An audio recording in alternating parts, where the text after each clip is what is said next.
Bonjour à tous, nous sommes ensemble durant ces 2 heures sur Sud Radio. Nous allons évoquer une maladie qui touche tout le monde, soit directement, soit parce qu'un proche a lui-même été malade. Alors certains disent que c'est la maladie du XXe siècle, on posera la question dans un instant à mon invité Sébastien Landry. Le cancer, en tout cas, même si de plus en plus de cancers se guérissent, fait toujours très peur parce qu'il renvoie à un ennemi intérieur, une sorte de mal qui nous ronge, d'autant plus dangereux qu'il est parfois très longtemps silencieux. Pourtant, après cette épreuve, personne n'est plus tout à fait pareil. C'est parfois un parcours initiatique qui ouvre le cœur et qui fait prendre conscience de la richesse de la vie. Avec mon invité Sébastien Landry, nous allons aborder également le cancer chez les plus jeunes, voire les très jeunes. Comment, a priori, est-ce possible qu'un enfant ou un adolescent soit déjà malade d'un cancer ? La réponse, c'est dans quelques instants, bien sûr. Et puis, aujourd'hui, on va voir aussi comment l'entourage peut aider la personne atteinte d'un cancer. C'est pas toujours simple, parce qu'il n'est pas question non plus de faire preuve d'un optimisme délirant. Et en même temps, il faut être à l'écoute sans se sentir obligatoirement trop impliqué. Bref, c'est pas simple, notamment dans le couple. Comment, par exemple, dans un couple, entretenir une intimité alors que l'un des deux est malade. Vos questions, vos témoignages, on les attend bien sûr au 0826 300 300. Bonjour Sébastien Landry. Bonjour. Alors vous êtes sexothérapeute et vous travaillez beaucoup avec les couples lorsque justement l'un des deux a un cancer et vous les aidez à maintenir une intimité. Et c'est pas facile, parce qu'on sait que la sexualité, l'intimité, la sensualité, c'est en rapport avec le corps. Et quand le corps est atteint, quand le corps est malade, on a beaucoup plus de mal, évidemment. Oui, bien sûr. Directement, soit par la maladie, soit par les traitements, on va avoir des effets secondaires sur le corps et sur la sexualité. L'image corporelle peut changer avec des traitements. On a des malades qui voient leur physique changer rapidement, la perte des cheveux, la fonte musculaire, les douleurs, la fatigue. Bien sûr que ça va jouer sur la libido et puis sur certaines capacités sexuelles, comme la fonction érectile chez l'homme, les sécheresses vaginales chez la femme. Donc tout d'un coup, on a cette maladie grave qui arrive et puis on a aussi des répercussions sur quelque chose qui est de l'ordre du plaisir, ce qui est la sexualité. Et ça, souvent, en plus, c'est très peu abordé pendant les traitements. Donc les patients sont un petit peu seuls face à cette difficulté-là. Ils ont du mal à en parler et puis ça devient difficile dans le couple. Enfin, ça peut devenir très difficile dans le couple.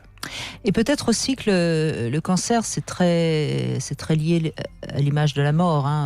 Quand on découvre qu'on a un cancer, forcément, on y pense à la mort. Et c'est vrai que la mort et la sexualité, ça ne fait pas toujours bon ménage. Est-ce que c'est aussi quelque chose qui habite les patients ? Oui, bien sûr, parce qu'à partir du moment où on a quelqu'un qui a du mal une difficulté à se projeter dans l'avenir, parce qu'elle a peur de mourir, la sexualité passe en second plan. Quand les angoisses de mort sont trop présentes, c'est difficile d'être ouvert à ce qui peut être de l'ordre du plaisir, et comme la sexualité est plus une pulsion de vie et quelque chose qui vient de l'ordre du plaisir, ça devient compliqué. Alors on parlait, c'est en préparant cette émission, Sébastien Landry, vous aviez voulu aussi qu'on aborde le cancer chez les personnes jeunes. Et alors j'ai des chiffres, c'est assez effrayant. Il y aurait 2500 enfants adolescents atteints d'un cancer chaque année en France. Oui, c'est vrai que ça reste énorme quand même chez un public jeune. C'est très difficile chez les enfants et chez les adolescents. On a un peu de mal à comprendre comment c'est possible qu'ils fassent des cancers. C'est très difficile. Autant chez l'adulte, là, vous voyez, pas mal d'études, on le dit, il y a par exemple 43% des cancers qui pourraient être évités par l'hygiène de vie, l'activité physique, la consommation d'alcool et de tabac, l'alimentation. Enfin, la non-consommation d'alcool. La non-consommation, bien sûr. Oui, bien sûr, c'est en réduisant tout ça. Et en ayant une activité physique plus importante. Et sexuelle. On sait très bien que ça joue sur des facteurs du cancer. Chez l'enfant, c'est très compliqué. On a du mal à comprendre les mécanismes. Peut-être il y a des parts héréditaires, peut-être des gens qui sont plus affaiblis, un système immunitaire moins fort face aux mutations génétiques des cellules, puisque le cancer, c'est une mutation sur certains gènes qui donnent des cellules cancéreuses. Donc voilà, c'est très compliqué chez les enfants et les adolescents. Alors, on aura durant ces 2 heures le témoignage d'un père qui vient de sortir un livre parce que son fils a eu un cancer à l'âge de 5 ans. Il va bien aujourd'hui, son fils, mais le livre est un beau témoignage. Vous parliez aussi de la question des hormones, Sébastien Landry. On sait qu'il y a il y a quelque chose d'intéressant à comprendre, mais on ne sait pas trop quoi finalement. Il y a des cancers qui sont hormonosensibles, c'est-à-dire que les hormones sexuelles, donc chez l'homme c'est essentiellement la testostérone, chez la femme l'œstrogène, progestérone dans d'autres mesures, qui vont soit être déclenchées des mutations, ou alors, une fois que le cancer est là, surtout le nourrir. Par exemple, des cancers du sein. Il faut savoir qu'il y a 65% des cancers du sein qui sont hormonodépendants. C'est-à-dire que du coup, les hormones sexuelles interviennent soit dans la mutation, soit après viennent développer la tumeur. Et c'est pour ça d'ailleurs qu'on refuse de donner, par exemple, des traitements hormonaux substitutifs aux femmes qui ont eu un cancer du sein au moment de la ménopause. Exactement. Pour ne pas réenflammer un cancer. C'est pour ça qu'elles ont, elles, un traitement d'hormonothérapie pour éviter la récidive, pour éviter l'hormonothérapie, elle va diminuer, voire arrêter la sécrétion des hormones sexuelles naturelles, et elle va bloquer les récepteurs sur les cellules pour éviter des nouvelles mutations ou une récidive du cancer.